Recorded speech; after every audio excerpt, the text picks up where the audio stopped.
अब हम बात करते हैं the declining sex ratio of India. Sex ratio आपको पता है, नंबर ऑफ फीमेल्स पर 1000 मेल्स। अब इसके डिक्लाइनिंग, ठीक है, डिक्लाइनिंग होने के क्या क्या रीजंस हैं, क्या क्या फैक्टर्स हैं, तो पढ़ते हैं। First is neglect of girl child, ठीक है, जो मैंने बताया, ठीक है, कि जो गर्ल चाइल्ड है उसको निग्लेक्ट किया जाता है, कंसीडर किया जाता है कि she is not fruitful, she does not have potential, and it is waste of money to spend on her, and boy will give us more and more, I can say worth, he will be fruitful and so many things, ठीक है। तो इस वजह से neglect किया जाता है girl child को। फीमेल फिटिसाइड और इन्फेंटिसाइड, ठीक है। फिटिसाइड का मतलब होता है कि when the baby, right, when the baby is killed inside the mother's womb, it is known as feticide, and infanticide is after the birth, right, as a, after the birth immediately the baby is killed, right. So this is, then third is maternal mortality rates, right, women die during childbirth, ठीक है। इस वजह से भी क्या है, जो sex ratio decline हो रही है, ठीक है, due to lack of medical facilities, due to pressure, due to stress, ठीक है, कि just they have to give birth to boy child only, right, they can not. So इस तरीके से भी क्या होता है कि वुमेन की डेथ हो जाती है मैक्सिमम केसेस में देखा जाए, जहाँ पर ये सिचुएशन हमें देखने को मिलती है, जहाँ पर प्रेशराइज्ड सिचुएशंस होती है, ठीक है, वुमेन के ऊपर। तो यहाँ पर हम बोल सकते हैं कि ये रीजंस है for declining sex ratio, and it is very important for examination point of view also. Okay, next is sonography, which is again very important. Sonography का मतलब है to know the sex of the child, right, whether he is boy or a girl before the birth, ठीक है, मतलब एक तरह से test करवाना, ठीक है। अब the prenatal diagnostic technique, right, act regulation और prevention of misuse act, right, जो ये एक्ट है आपका, ठीक है, ये, ठीक है, विच केम अप इन 1996 में आ गया था ये, पर इन्फोर्स किया गया था 2003 में। एक जर्नल नॉलेज क्वेश्चन भी है और एक 1 मार्क का क्वेश्चन भी बोर्ड एग्जाम में पूछा जा सकता है, और बेसिकली इस चैप्टर में से तो बहुत सारे 1 मार्क क्वेश्चन है जो आपसे पूछे जा सकते हैं, ठीक है। सो ये आपको याद रखना है, ठीक है, sonography, and it is prohibited by the government of India. और जो भी इसको करता है, मतलब जो भी doctor use to practice this test, he और she is been punished for the same by the government, ठीक है, it is prohibited, and it is really very disappointing कि अभी भी हमें कुछ केसेस आते हैं सामने, कुछ डॉक्टर्स जो अभी भी प्रैक्टिस करते हैं इन चीज़ों को, ठीक है। ओके, अब हम नेक्स्ट टॉपिक पे आते हैं, जो है लिटरेसी। लिटरेसी का मतलब है ability to read and write, ठीक है। अब एजुकेशन की बात करें तो education is basically both, it is a combination of both, formal also and informal also, right. अगर हम बात करते हैं state which has the maximum literate person, right, literacy rate which is maximum, which has the maximum literacy, Kerala, right, and Rajasthan or northern states have minimum, you can say, or the lowest, ठीक है, क्योंकि again their child this sex ratio is very very very down, right, वहाँ की mindset ही people का, मतलब their mindset is not that much, but ये भी है, अगर हम देखा जाए day by day it is changing also, right, awareness, right, and अब कुछ ही रीजन्स ऐसे हैं जहाँ पर आप बोल सकते हैं कि still primitive thinking is still practised, कुछ विलेजेस बोल सकते हो आप, कुछ, राइट, पर maximum people in every state are changing, right. अब वो बोल सकते हैं कि ट्रांसफॉर्मेशन पीरियड दिख रहा है, but still it is not 100%, I can से, वैनिश्ड, कि पूरा 200% वैनिश्ड हो गया है ये थिंकिंग, ये पुराना माइंडसेट। कुछ जगह पे, कुछ गांव में अभी भी आपको ये देखने को मिलता है, ठीक है। ओके, उसके बाद हम बात करते हैं कैटेगरीज की, ठीक है। कैटेगरीज अगर आपकी बात की जाए लिटरेसी में किस किस टाइप की आती है, जेंडर की अगर हम बात करते हैं, ठीक है।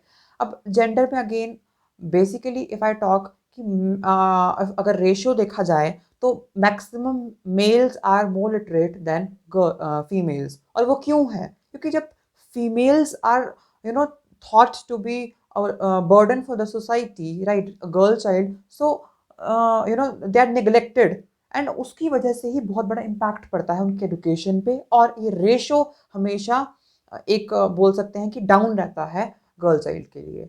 जब ये गैप है between a boy child and a girl child, ये जब बिल्कुल खत्म होगा, then only a perfect and I can say accurate ratio between both can be counted, but still males are more educated in gender अगर हम देखते हैं। Second category social group. अब सोशल ग्रुप में भी देखा जाए अगर, तो maximum who are elite, who are rich, who are having good fame and name and money, वहाँ पर एडुकेशन का एक्सेस उनके लिए बहुत ईजी होता है। They can grab education easily in reputed colleges, schools, institutions, right, they can have quality education. But अगर हम यहाँ बात करें जो लोअर स्टेटस के हैं, लोअर इनकम के हैं, उनके लिए एजुकेशन पाना is still not I can say a cup of tea also, not easy also, and not that much reliable also. They're not that much reliable on education. They think that if we are going to schools, we are wasting the time, we are wasting the money. Rather, we should work on the roads, we should work on labor sites, and we should take the money in our early ages. और यही mindset बहुत ही ज़्यादा गलत है। Government of India has made the education till 12th compulsory and free, right? And middle education is, books and clothes are free. But still, some people, they think that sending the one who are poor is, sending the children to school is just wastage. What they will do by studying? पढ़ के क्या करना है? कल को हमारी तरह ही तो बनना है. So this is the mentality I can say, right? So this has to be changed. Next is region. Okay, region also matters, right?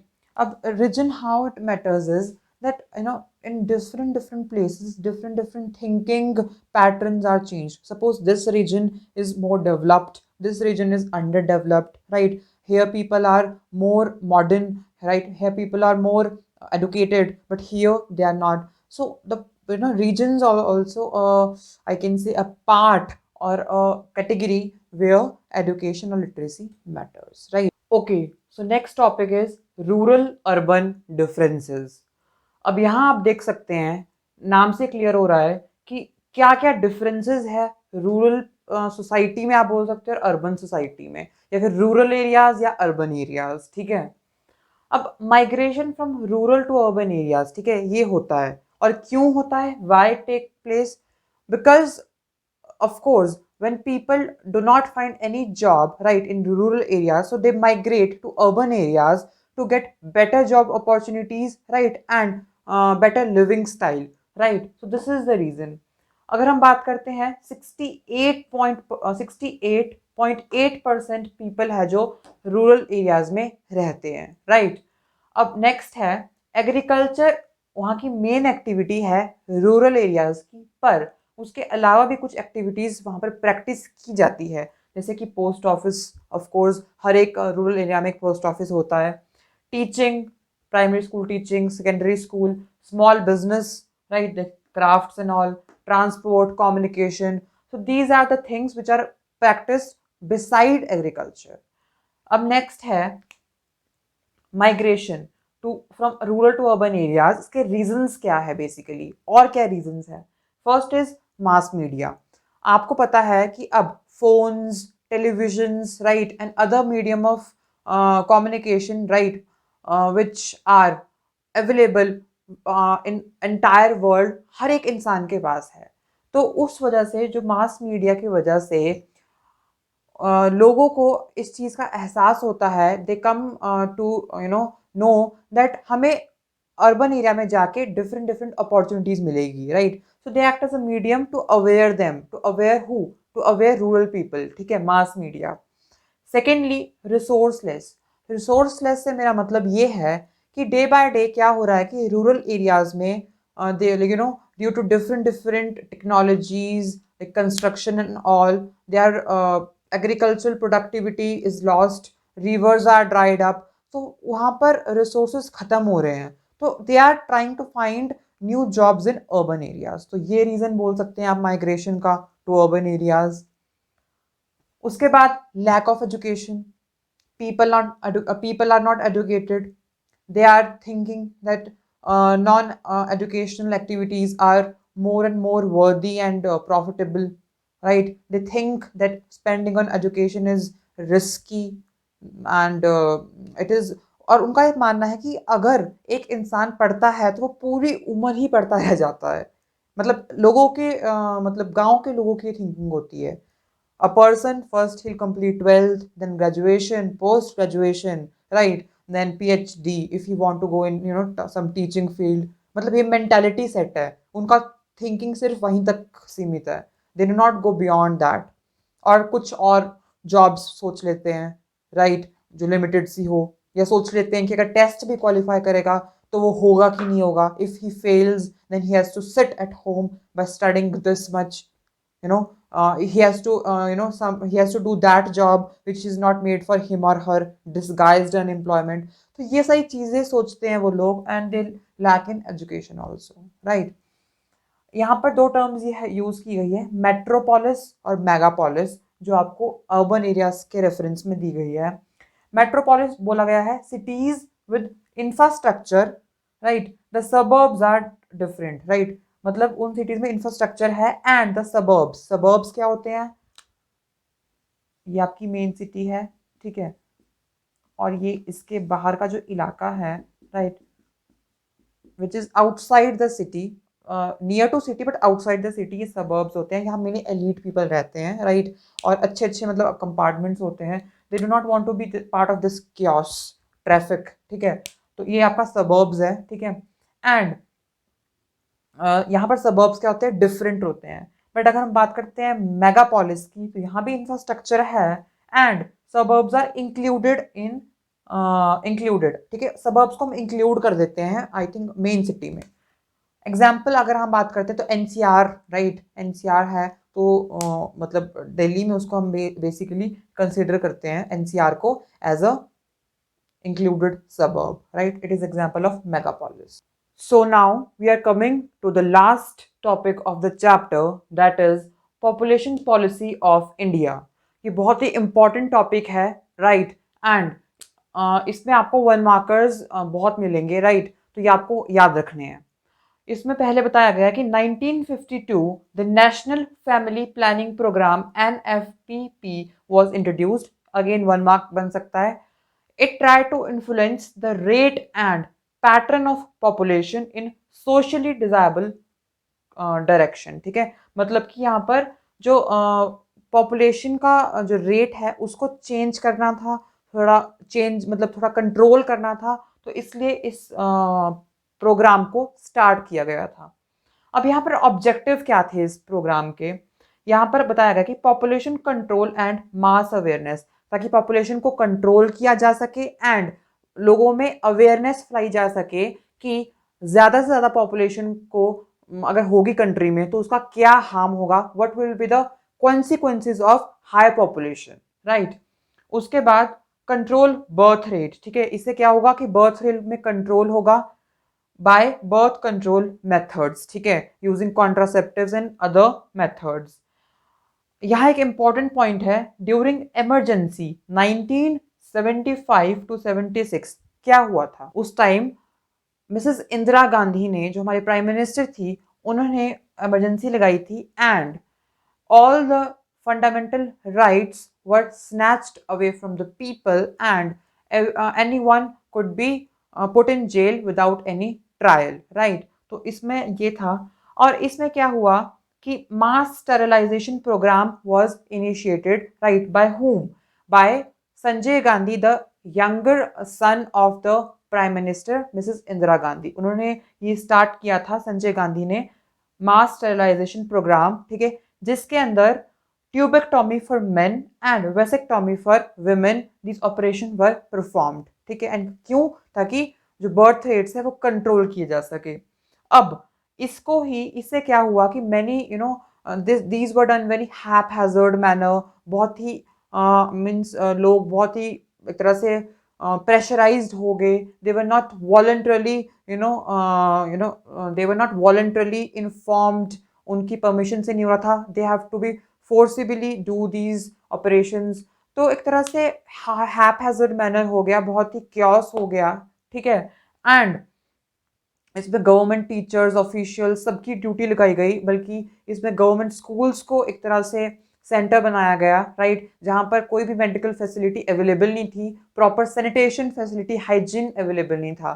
तो कुछ टाइम बाद इसको रिन्यू किया गया, इसी पॉलिसी को, राइट. 1952 में ये नेशनल फैमिली प्लानिंग प्रोग्राम था, और इसको बाद में NFWP, वो है नेशनल फैमिली वेलफेयर प्रोग्राम, इसमें इसको बनाया गया, जिसमें कि people voluntarily who want to get sterilised, means अपनी मर्जी से वो अपना ऑपरेशन करवा सकते हैं जिसने भी करवाना है, right. So it was not done forcibly after this programme.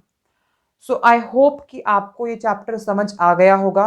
अगर कोई आपको डाउट लगता है कि मुझे यहाँ पर डाउट है, या फिर मैंने कोई टॉपिक स्किप कर दिया हो, तो please comment in the comment section so that I can solve your queries, right. And अगर आपको लग रहा है कि बहुत ही शॉर्ट में समझाया गया है, तो डोंट वरी गाइज, ये चैप्टर यार आपको डिटेल में दूसरे सीरीज में समझाया जाएगा, डिटेल्ड लेक्चर्स में, जो एनसीईआरटी की लाइन टू लाइन एक्सप्लेनेशन होगी. ये सिर्फ एक तरह से आप बोल सकते हैं समरी लेक्चर था. मैंने इसको कोशिश किया है कि बहुत अच्छी तरीके से समझाऊं. I hope that you all will get to the point and will support me. So at last, I want to say that please subscribe my channel so that you can get new videos which I will upload in the future. Please like my channel, right, and please do share it. Thank you so much.